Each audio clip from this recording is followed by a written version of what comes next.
Bonjour, moi c'est Xavier. Depuis que je suis tout jeune, j'ai un intérêt pour comprendre l'environnement bâti. J'ai un intérêt pour comprendre comment les bâtiments ou les ponts sont-ils faits, pourquoi est-ce qu'ils sont faits comme ça et comment est-ce qu'on fait pour savoir qu'ils vont pouvoir résister dans le temps. Une chose qui m'a marqué pendant mon bac en génie, c'est qu'on n'apprenait à peu près rien sur les impacts environnementaux de ces conceptions-là. Pourtant, on sait que la construction des constructions, ça peut représenter des centaines de tonnes de gaz à effet de serre. J'ai décidé de poursuivre avec un doctorat au LIRID parce que c'est là où est-ce que je peux aller au-delà des normes et des cadres conventionnels, c'est-à-dire qu'on va au-delà, par exemple, des simples coûts immédiats de nos constructions, et c'est là où est-ce que j'ai pu intégrer la perspective cycle de vie. Ce qui me motive à faire de la recherche aujourd'hui, c'est de pouvoir contribuer à la construction d'ouvrages qui sont pensés pour réduire leurs émissions à l'environnement. Présentement, je travaille sur un projet de résilience des bâtiments au changement climatique.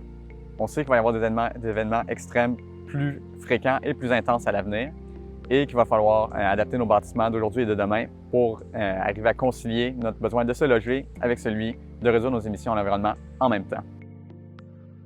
Avec les dernières années, on comprend de mieux en mieux comment les bâtiments s'endommagent. Ça nous permet de mieux évaluer et prédire leur performance et surtout de pouvoir penser à intégrer cette performance dans la prédiction de leur cycle de vie. L'une des idées qu'on développe actuellement, c'est celle de quantifier les impacts environnementaux d'une mauvaise performance des bâtiments soumis au vent des changements climatiques. À long terme, ce qu'on espère, ce sont des bâtiments mieux conçus, avec une performance mieux contrôlée et qui seront prêts pour faire face au changement climatique.